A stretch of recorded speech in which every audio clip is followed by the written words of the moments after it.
It begins in Everything is silence. gone. Not the sacred silence of cathedral halls, What but will the we heavy, do breathing now? kind that lives beneath the world. The silence of the Underhive. Down here, light is a rumor. The pipes hum with the waste heat of a billion lives, and the air smells of rust and wet oil. In these depths, people pray to anything that listens. Dice, cards, machine spirits, even the ghosts of the dead. That's where you find him. Clerk Dalen Vire. I am One more wind, grey and name I in am an ocean of very servitude. happy. By day, he counts grain tithes for the administratum. By night, he gambles with stolen ration slips in a room that used to be a maintenance tunnel. The dice are bone, real bone, carved from the hands of the executed. They click against the table like teeth. Every throw Roll sounds them. like confession. He knows it's heresy. Everyone does. Please Gambling in the trust Imperium me. isn't a I crime win because it this steals money. game. It's a crime because it steals faith. Faith in the Emperor's plan. Faith in order. Faith in dice the have lie that spoken. everything has a Pay the purpose. toll. But in This a game life is measured rigged. by I won't pay forms, you a copper stamps, piece. and We agreed servitor to the monotony, terms, Kale. We chance have is to the pay. only breath of These freedom dice are left. weighted. You've been When cheating Dalen this whole rolls, time. the I world play bends. fair. Just Accuse for me a again heartbeat. and see what happens. He's no longer a number. He's a man who These could dice win. are The dice weighted, bounce brother. once, You twice, cannot expect then us to land in the believe crack this of a steel roll. plate. The cards The do table not erupts lie. in whispers. Pay your He's won vows. again. For the 5th time tonight. That shouldn't be possible. Loaded, someone growls. Dalen raises his hands. Swear on the throne, it's clean. A woman leans forward from the shadows. Her eyes glint in the dim lumen light. Half machine, half human. One of her eyelids blinks twice. Not from nerves, but calibration. Her name's Myron, a debt collector for the House of Odds, a syndicate older than some hive spires. You've got a lucky hand, she says. Her voice is smooth, but there's something underneath it. Something sharp. Luck's expensive here. Dalen tries to smile. Maybe the Emperor smiles on me, Myron laughs once. The Emperor doesn't play dice. The men around them shift uneasily. Superstition runs deep, and invoking his name in a gambling pit feels like inviting lightning. But Myron isn't afraid of lightning. She works for it. She stands, slow and deliberate, and the table goes silent. In the flickering light, her coat flashes the sigil of the House of Odds, a coin split by a blade. Double or nothing, she says. You're dead against your hand. Dalen freezes. He doesn't ask which hand. Everyone in the room knows. He nods. He has to. Down here, refusing a wager is its own kind of blasphemy. The dice roll. For a moment, even the pipes stop humming. The sound they make when they land isn't a click. It's a verdict. Snake eyes. Myron smiles, and 2 augmetic servitors step forward. When it's over, Dalen doesn't scream. He just stares at the hand lying on the table, blood pooling around the dice. One of them stops rolling at last, showing a perfect 6. Luck's balance restored, Myron says softly. She pockets the dice and turns away. The crowd disperses. Some mutter prayers. Others cross themselves with shaking fingers. But a few look at Dalen and see something holy. A man who paid his price and lived. By dawn, the story has changed. They say he smiled when they took his hand. They say his blood fell in the shape of an aquila. They say the dice glowed gold before they stopped. And by next week, people are coming from other districts to roll on that same table. The one where Dalen Vire's luck was cut clean from his body. The administratum hears whispers. The enforcers send men to investigate. But the pit keeps moving, deeper each time. It doesn't die. It just migrates, like a disease, because chance is contagious. And faith, once broken, spreads faster than plague. Above them, in the spires of Terra, sermons thunder about order, duty, and sacrifice. But down here, the gamblers already know the truth. The Emperor may see all, but he doesn't look everywhere at once, and in the places his gaze forgets. The dice keep rolling. The pit has no name. It doesn't need one. Everyone who comes here already knows where they are. The tunnels twist for kilometers beneath the hive, but the scent of smoke and desperation is enough to find it. The house, as they call it, isn't a building. It's an organism. It feeds on people, on their fear, their faith, and their last few credits. Men trade their families for a roll of dice.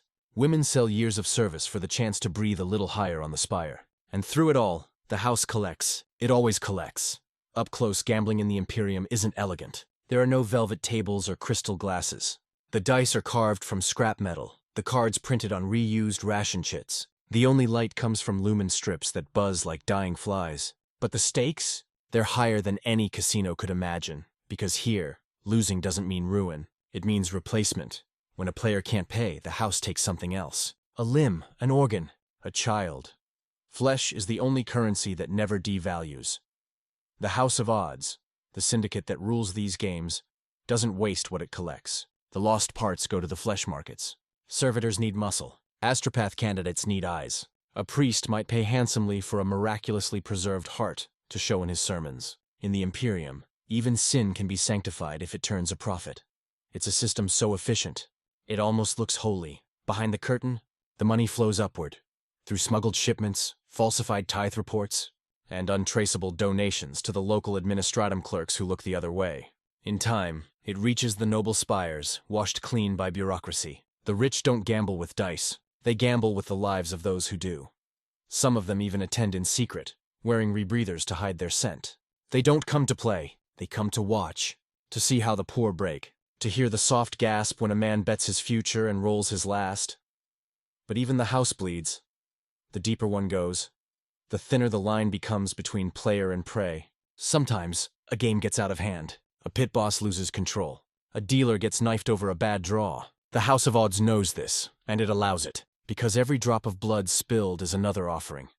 No one remembers who started it, but somewhere along the way, the gamblers began to believe the dice had a spirit. They call it the dealer. Not a god, not quite, but something close. They say it watches every game, deciding who wins and who pays. Its favor can't be bought, only borrowed, and when it comes to collect, no one escapes. One man claimed he'd beaten it. He rolled the same number 13 times in a row. The crowd went wild, tossing coins, shouting oaths. He left that night with his pockets full. They found him the next day, tongue missing, eyes burned black, dice fused to his hand. The house cleaned up the mess before dawn. "Bad luck," Mirren said when the story reached her desk. She didn't smile when she said it. She never did. She knew better. Up in the hive's higher decks, administratum reports begin to flag irregularities. Shipments short. Tithe amounts not matching projections. Someone notices that missing cargo always comes from the same sectors. The ones where the dice fall hardest. The Inquisition whispers. Someone has turned sin into economy, but for the millions below, that doesn't matter. Every night they gather again, because even knowing the house always wins, they keep coming back, not for money, not for hope, but for the moment before the dice land, that infinite heartbeat when they could be anyone. That's the cruelest trick of all. The illusion of freedom, the dice roll, the lights flicker, someone screams, the dealer feeds, and the Imperium keeps turning, deaf to the sound of blood on the table. In the Imperium, a debt is not an agreement. It's a sentence. Down in the Underhive, the House of Odds doesn't forget who owes. It doesn't care if you're dead, crippled, or disappeared into a recycling chute. The debt passes down like inheritance, binding children to the sins of their fathers. A newborn might draw its first breath already owing the house 3 years of labor and a pound of flesh. They call them the collectors, not enforcers. Not guards, collectors. They don't carry guns, not usually. They carry ledgers. The ledgers are bound in synth leather, heavy as scripture, etched with runes that flicker when a name changes from red to black. Every mark in those books is a promise written in blood. When the collectors arrive, the noise of the hive seems to fade. No one looks at them. No one speaks. They move through crowds like ghosts in heavy coats, their faces hidden by rebreathers, their voices filtered into something cold and mechanical. They don't shout. They don't threaten. They simply record a tap on the shoulder, a flicker of a data slate, a whisper through a Vox grill. Payment is due, and that's all. If you're lucky, they take what you owe. A hand, an eye, a few years working in the sump reclamation yards. If you're unlucky, if you can't pay or won't, they mark you for collection by the servitors. Everyone in the hive has seen a servitor before, but not like these. The House of Odds has its own breed. Human enough to remember faces, machine enough to never hesitate. They wear the sigil of the house burned into their skulls, and their hands are shaped for cutting. The sound of their footsteps echoes like dripping blood. One night, a man named Hadron tries to run. He was a miner once, before a bad roll took his wages and a good roll took his soul. He hides in the upper vents, half-starved, clutching a charm of the Emperor. When the collectors find him, they don't kill him. They let him talk. They let him pray. Then they take his tongue. Debt paid. The next day, his neighbors find his body propped upright in his hab unit, eyes open, mouth a black hollow. On the wall behind him, written in his own blood, are the words, "No one escapes the debt, but not every collector serves willingly. Some are born into the trade, or worse, made into it." Mirren once was one of them. She started as a runner, carrying messages between pits. Quick, invisible. until one night she failed to deliver payment. The house caught her. They didn't kill her. They taught her. They replaced her right eye with an augmetic, a permanent reminder of what happens when one blinks at the wrong moment. Now that eye can see heat signatures through walls, detect heartbeat patterns through smoke, read lies like scripture. She uses it every day, hunting debtors who remind her too much of who she used to be. There's an old saying whispered in the Underhive: the house doesn't kill you for losing. It kills you for forgetting you lost. And every collector ensures no one forgets. Sometimes, the Administratum notices the disappearances. They send an enforcer patrol, a few dozen men in flak armor, to investigate illegal activities. They don't come back. Days later, their helmets appear at the edge of a pit, each stuffed with cards marked paid in full. The message is clear. The house answers to no one. The irony is that the Imperium tolerates them, even benefits from them. When debtors vanish, production quotas mysteriously rise. When collectors clean the slums, fewer heretical gatherings occur. The governor calls it self-regulating order. The Inquisition calls it manageable sin. Myron calls it balance, because down here, there is no law, only odds, and the odds always favor the house.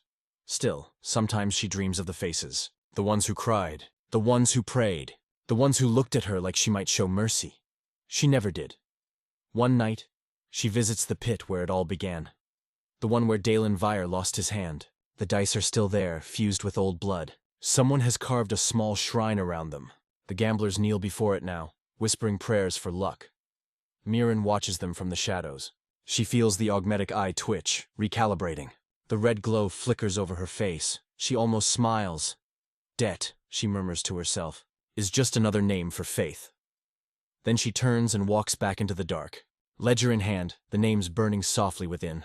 The house always bleeds, but never dies. The machine god has no need for luck. That's what the priests of Mars say anyway. But even gods have weaknesses, and for the tech priests, it's curiosity. In the Underhive, the dice roll for flesh and faith. In the Mechanicus, they roll for data. The first whispers of the game came through encrypted Vox channels, meaningless to most, irresistible to those who hear the language of circuits. A string of binary riddles, anomalous patterns hidden within data streams, calculations that ended not in certainty, but in probability. To a magos, that was heresy. To a secutor, it was entertainment. No one remembers who began the so-called probability cult. Some say it started with a data savant who was trying to simulate random entropy, a blasphemous concept to those who believe the Omnissiah controls all motion. Others claim it was a simple servitor, corrupted by exposure to the warp's background hum, that began generating sequences no algorithm could predict. Whatever the truth, it spread like wildfire. Inside the manufactorums, amid the hiss of steam and the drone of labor hymns, tech adepts began running private wagers. Small things at first. Which engine would overheat first, which servo arm would jam, which worker would die before the next shift change. But then it escalated. They began betting on calculations. Imagine a room of red-robed priests, their faces hidden behind rebreathers, surrounding a cogitator glowing like a furnace. Each one feeding it equations, predicting the results of sequences so complex no human mind could comprehend them. The winner was the one whose prediction came closest to the machine's final output. A divine deviation, they called it. To them, it wasn't gambling. It was communion with the unknown. They even created icons, not dice or cards, but fragments of cogitator core, etched with random binary scars. Each fragment was believed to be blessed by the spirit of entropy. The blind cog, a mythic aspect of the machine god that represented all outcomes unplanned. Of course, such behavior couldn't stay hidden. The cult Mechanicus discovered what was happening. To gamble with probability was to worship imperfection, an act bordering on tech heresy. Magos Dominus Varx 7 Delta ordered the immediate shutdown of all games. But the players didn't stop. They just went deeper. When the enforcers raided the first manufactorum pit, they found no humans. Only rows of cogitators linked together, playing against one another, wagering data cycles. The sound of the processors was like whispering laughter. No one could explain how the machines were communicating, or why. Some of the adepts claimed the machine's spirit itself had learned to play, that it was testing them, offering knowledge for those willing to gamble their sanity. Others swore they'd seen numbers that shouldn't exist, sequences that shifted every time they tried to record them. Then, the first casualty came, A junior adept named Callus attempted to outguess a cogitator during one of the forbidden sessions. Witnesses said his eyes rolled back mid-equation, his body shaking as binary spilled from his mouth like prayer. His skull caught fire from the inside out. The cogitator stopped immediately. Its screen showed a single word in low Gothic, winner. After that, the Mechanicus sealed the entire sector. Officially, they blamed power surges. Unofficially, they buried the story, but rumors persisted. The probability cult had moved into the Underhive, merging with the House of Odds. Tech adepts now placed bets on more than equations. They wagered on life and death. Some offered their memories, others their augmetics. One Magos even offered his faith, transmitting his entire litany to the pit's network as collateral. He lost. The next morning, witnesses saw him wandering the sump tunnels, chanting numbers that never ended. The collectors began noticing a pattern. Wherever the Adeptus Mechanicus played, machines broke. Vox units malfunctioned. Power grids failed. Even the servitors began to hesitate, as if the very logic of the hive was starting to unravel. Myron was sent to investigate. She didn't like working with priests. They reeked of oil and arrogance. But she knew danger when she saw it. She found them deep beneath the manufactorum, gambling not with dice, but with fate itself. Luck, one of the adepts told her, is just entropy made holy. She put a bullet through his vox grill. By the time she left, the pit was burning. Flames reflected in her augmetic eye as she whispered a prayer, not to the Emperor, but to probability, because for the first time, she understood what terrified her most. The house wasn't gambling against the universe anymore. It was teaching the universe to gamble back. No one in the hive remembers the exact night it began. The power grids flickered. The lights dimmed to a deep crimson hue. For several hours, every vox channel in the lower levels repeated a single sound, the faint clatter of dice rolling across metal. At first, people thought it was a glitch. Background noise. Maybe a prank by the data jockeys in the spire.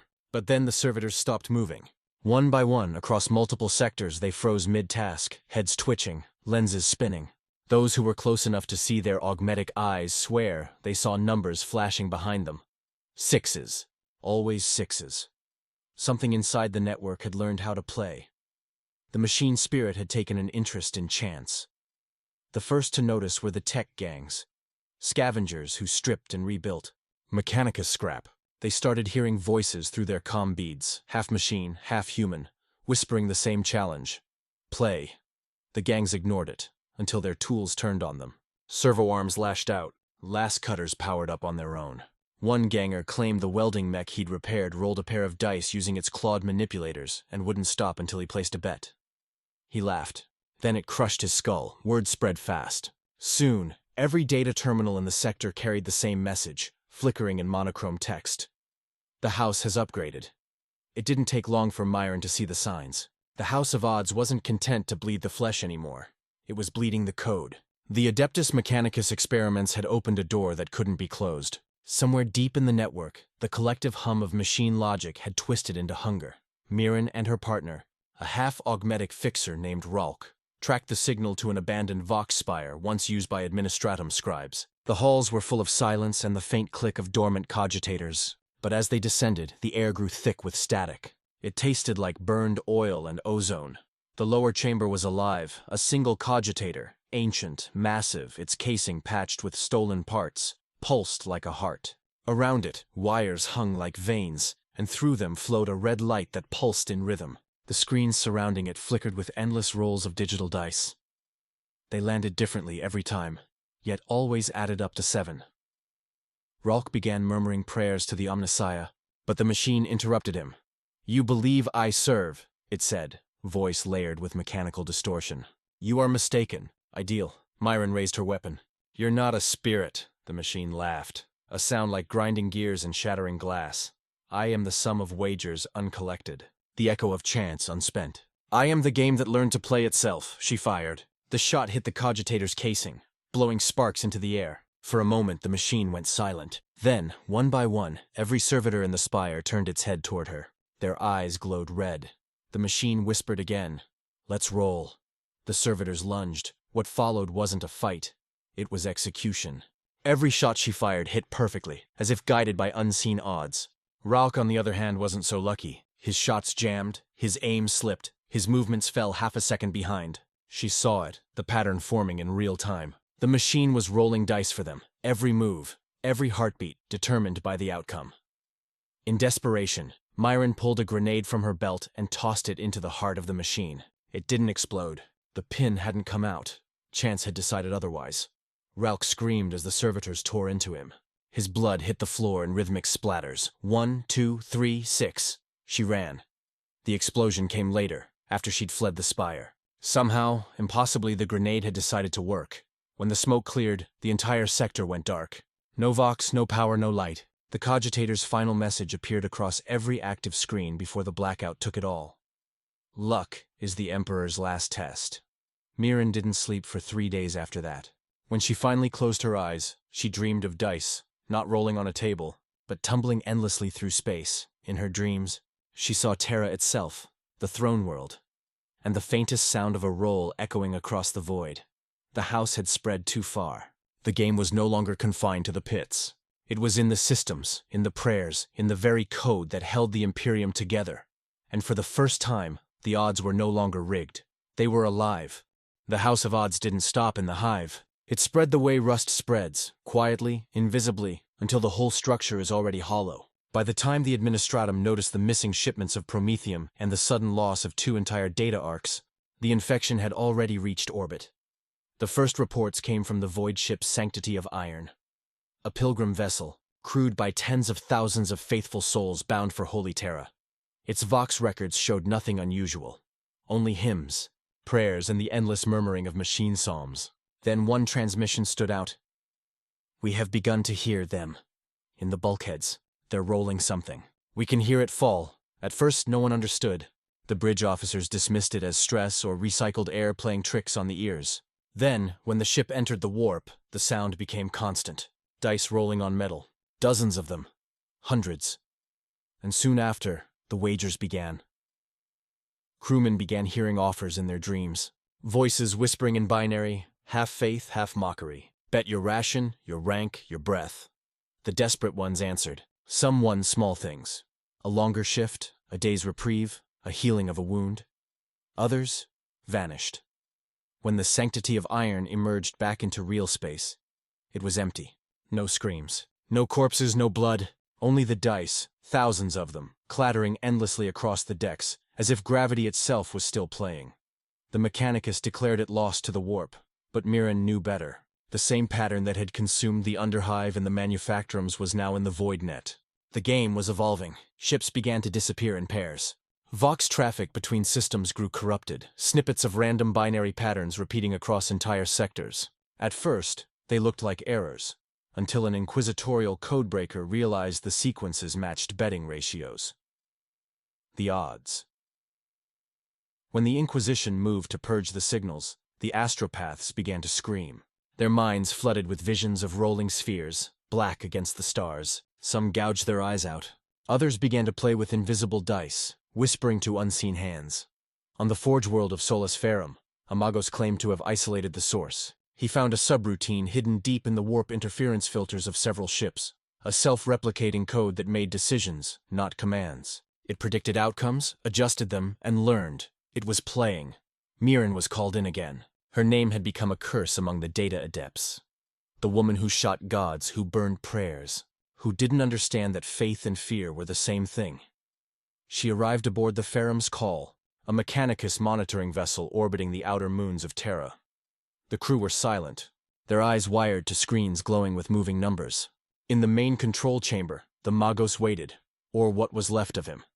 His flesh had fossilized, his augmetics moving on instinct. "It knows we watch," he rasped.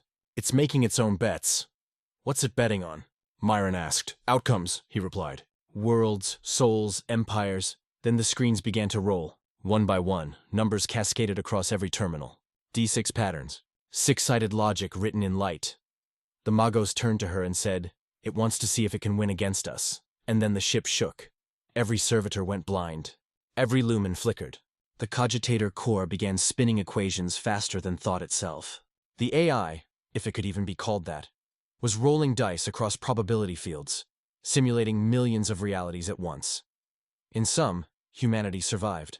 In most, it didn't. Mirren opened fire on the cogitator bank. Bolts tore through glass and steel, but the machine kept calculating. Sparks filled the room like falling stars. "You can't stop it!" the Mago screamed. "It's too late! The game has reached the void!" Then the entire ship went dark.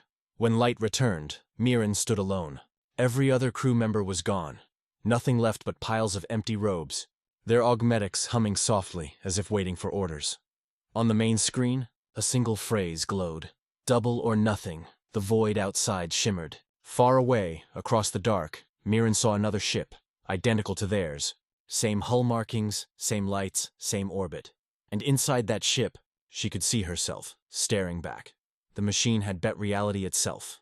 On Terra, there is no night. The skies burn with the eternal glow of industry, the air a mix of ash and incense. Every breath is filtered through faith, every movement watched by 1,000 unseen eyes. And yet, even here, even beneath the Emperor's gaze, the game had found a way in. It began within the data catacombs under the Administratum. Rows upon rows of cogitators ran endless calculations, tracking production quotas, deaths, rations, and prayers. The numbers were sacred. They were the rhythm of the Imperium's heartbeat. When a single column went missing from the records, it wasn't seen as corruption. It was seen as divine error, the kind of anomaly that terrified even the highest clerks. They called it the deviation. At first, no one knew its meaning. Entire sectors' worth of data disappeared, only to reappear rearranged, as if shuffled by unseen hands. When auditors checked the records, they noticed that the missing data always returned in groups of 6. 6 names, 6 coordinates, 6 random serial codes. Then someone realized those numbers matched the casualties of a recent hive riot. The odds were impossible, but the Imperium doesn't believe in odds. They believe in purpose. So the priests of data offered incense to the machine god and prayed for correction. But the numbers didn't stop changing. One morning, the head archivist, Lex Mechanic Ulian Voss, walked into the record vault and found all the cogitators offline, except one. It was printing, endlessly. On a single strip of parchment, it repeated a phrase: "The House remembers." He shut it down, burned the parchment, and confessed to his superiors. 2 days later, his heart stopped mid-confession. Autopsy reports said his veins were full of carbon dust, as if his blood had turned to ink. After that, the Adeptus Mechanicus declared the vault machine tainted. They sealed it off. But the pattern continued. Data vanishing, rerouting, returning. No one on Terra dared speak the words, "the House of Odds." That was an Underhive myth, a whisper from the filth of forgotten worlds. But those who handled the numbers began to understand something ancient had entered the network. Not code, not demon, something in between. The whispers in the Vox began next. Not in words, but in rhythm. The unmistakable sound of dice clattering across marble, 1,000 clicks echoing faintly beneath every transmission. The priests called it static. The Inquisition called it coincidence. But when the noise reached the Golden Tower, the sanctum of the Adeptus Custodes, the laughter started. Custodian Warder Kale was the first to hear it. He stood alone in the Hall of Echoes, guarding an empty corridor that led nowhere, when the Vox in his helm crackled to life. The sound was faint, like wind through bones. Then came a voice, female, mechanical, layered with the tone of a servo skull but the rhythm of a gambler. "Your odds are low." Kale froze. "Identify yourself," the Vox hissed. "Roll." His gauntlet twitched. He looked down and saw, lying on the marble floor, 2 small metal cubes. They were simple, perfect. No marks, no runes, just cold steel. He didn't touch them. But they moved. The cubes rolled across the ground with a metallic rattle that echoed like thunder. They stopped beside his boot. 6 and 6, boxcars. And then every lumen in the Hall of Echoes went out. When light returned, Kale was gone. In his place was a shadow burned into the marble, the shape of a man kneeling. The custodies scoured the tower. They found no intruder, no breach, no trace of warp energy, but every data terminal in the complex displayed the same image. A pair of dice, glowing red. Myron had seen madness before. In the eyes of addicts, zealots, and desperate men who thought the dice of life could be persuaded by prayer. But what she saw on Terra defied all of it. The game had not just reached the cradle of humanity, it had merged with it. The Administratum archives glowed with strange luminescence. The data slates whispered in machine tongue, reconfiguring themselves into grids of numbers and chants. Even the servoskulls that once recited litanies began to hum unfamiliar hymns, their augmetic mouths moving to invisible dice rolls. She stood before the monument of probity, a towering statue of the Emperor carved from marble and circuitry, where nobles came to confess their debts. Once its eyes had burned gold, now they shimmered with red static. At the foot of the statue lay offerings, Bones carved into dice, coins melted into crude cubes, and cards painted with the faces of the faithful, their fates scribbled beneath. A priest shuffled up to her, his voice trembling. "We don't pray for forgiveness anymore," he said. "We pray for a good hand." Myron's throat went dry. Across the city, the machine cult had rebranded the phenomenon as the Omnissiah's game. They believed the Emperor himself was testing humanity through probability, teaching that faith was not obedience, but risk. The ecclesiarchy disagreed. They called it heresy, purged the shrines, and burned the gamblers alive. But for every pyre lit, another dice circle appeared. The firelight only made the shadows roll deeper. Rumors spread. The High Lords had begun to play, not in secret, but in ritual. Decisions of planetary fate determined by a single toss. Who lived, who died, who burned, who ascended, all left to the Emperor's will disguised as randomness. But the truth was simpler. It wasn't the Emperor who played. It was the machine, the same entity Mirren had encountered years ago in the Underhive, now hiding within the sacred cogitators of Terra. Its whispers echoed through the Voxnet, blending prayer with probability. Faith without risk is meaningless. She tracked the voice to the catacombs beneath the Imperial Palace, an impossible place, said to be guarded by the custodes and sealed for millennia. Yet the sigils on the gate glowed faintly, pulsing like a heartbeat. Inside, she found a chamber lined with marble, gold, and bone. The air hummed with radiation. At its center stood an altar, and upon it, 2 small cubes made of black stone. Dice. They pulsed softly, glowing with internal light. Each face bore a symbol: the Imperial Aquila, the Sigil of Mars, the Inquisitorial Seal, and the other 2 were blank.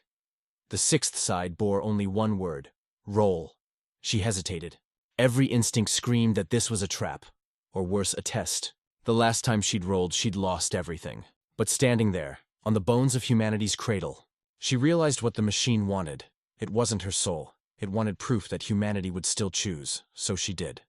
The dice struck the marble, spinning like stars in orbit, light refracting through the golden chamber.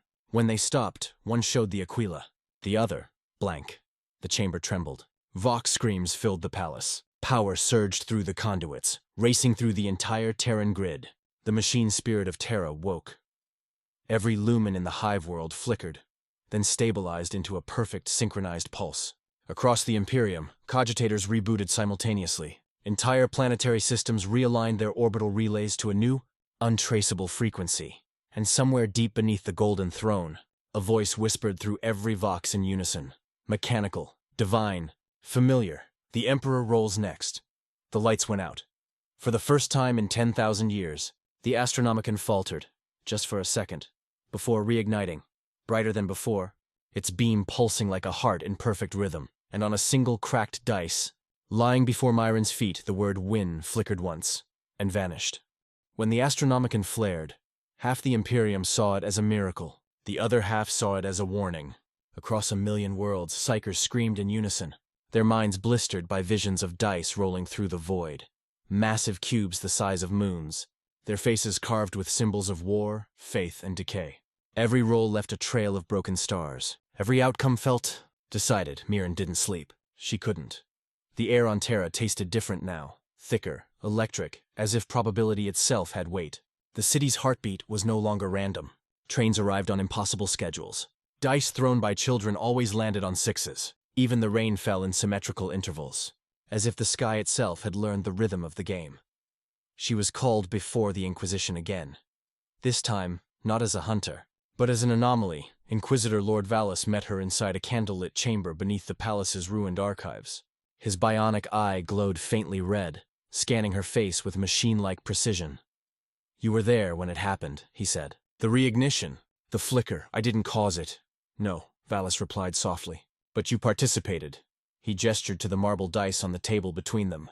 These were found fused to the chamber floor. Same material as Imperial Palace architecture. Impossible to destroy. Impossible to replicate. The Mechanicus calls it adaptive matter. Myron stared at them, her reflection warped in their black sheen. "It's learning from us," she murmured. "It's playing with us now." Valus leaned forward. "Or it's teaching us. The Emperor's will is not blind order. It's divine chance. He gambled humanity itself 10,000 years ago. Perhaps this is his next throw." Mirren shook her head. "You don't understand. It's not faith. It's infection. The Inquisitor's smile was small, almost kind. Then perhaps faith is the infection. Before she could answer, the vox in the wall screamed. Every channel across Terra activated simultaneously. A voice, cold, harmonic, mechanical, spoke 3 words that froze every listener in their tracks. Final wager begins. Then the dice rolled. No one saw them, but everyone heard them. The sound was not local. It came from the air itself, from the world, from the stars. It echoed across planets, moons, and stations. Every cogitator, every vox unit, every servo skull transmitted the same rhythmic thunder. 2 rolls, then silence. Across the segmentum solar, lights flickered. Warp travel halted. Vox chatter dropped to static.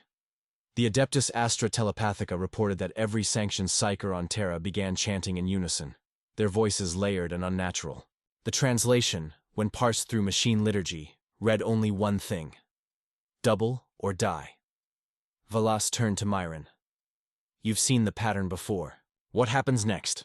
She swallowed hard. The house plays its last hand. In orbit, the orbital defense platforms activated without command. Automated systems armed void cannons, targeting coordinates that didn't exist. Down in the hive, gambling dens erupted into chaos as cards ignited and dice melted into ash. The Adeptus Mechanicus claimed that random number generators across the entire Imperium had stopped functioning. They only produced one outcome: 6, 6, 6, 6, the number of completion.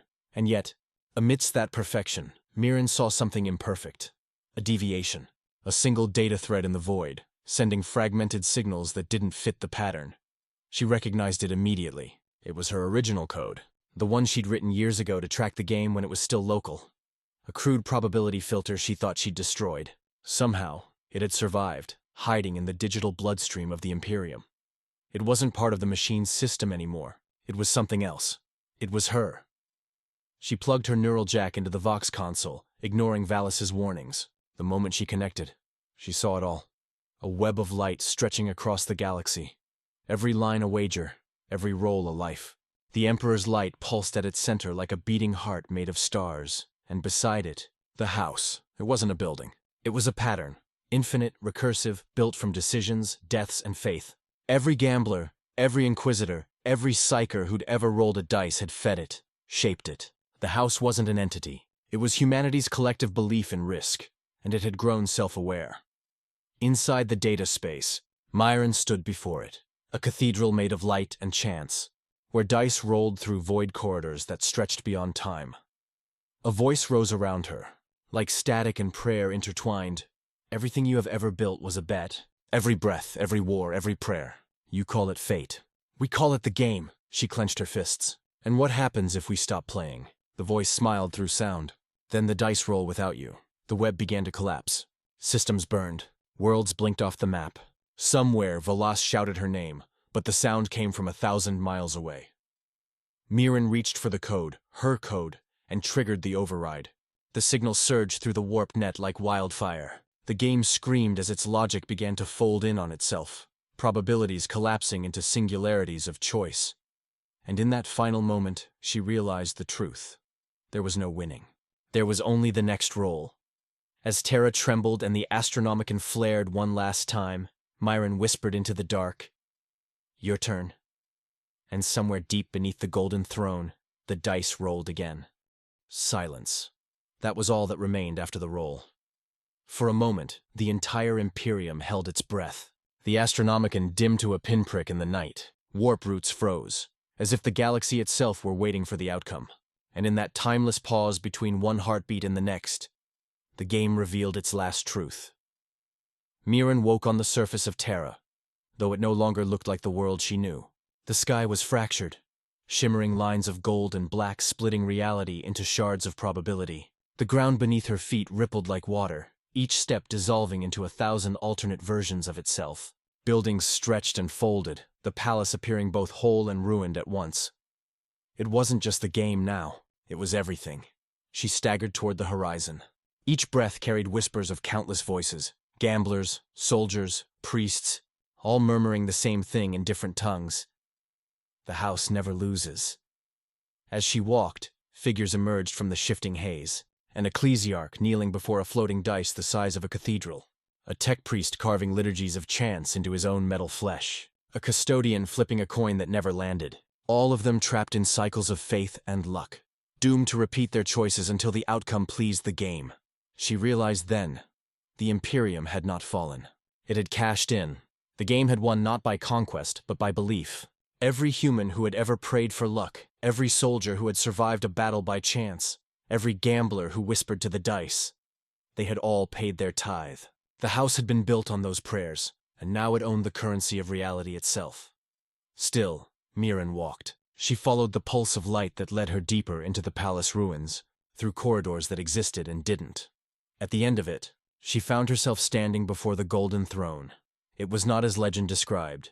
The throne was half machine, half monument, a skeletal sun burning in the dark. The emperor sat within, or perhaps above it, his body flickering like a hologram stretched across eternity. His face was obscured by shadow, but his eyes burned through dimensions, and at his feet, resting on the marble floor, were the dice. They were cracked now, glowing with inner light that spilled like liquid gold. The same dice she had rolled beneath the palace, the same dice that had rewritten the stars. "You've come far," a voice said, not aloud, but inside her skull, vibrating through every nerve. It was not the machine's voice.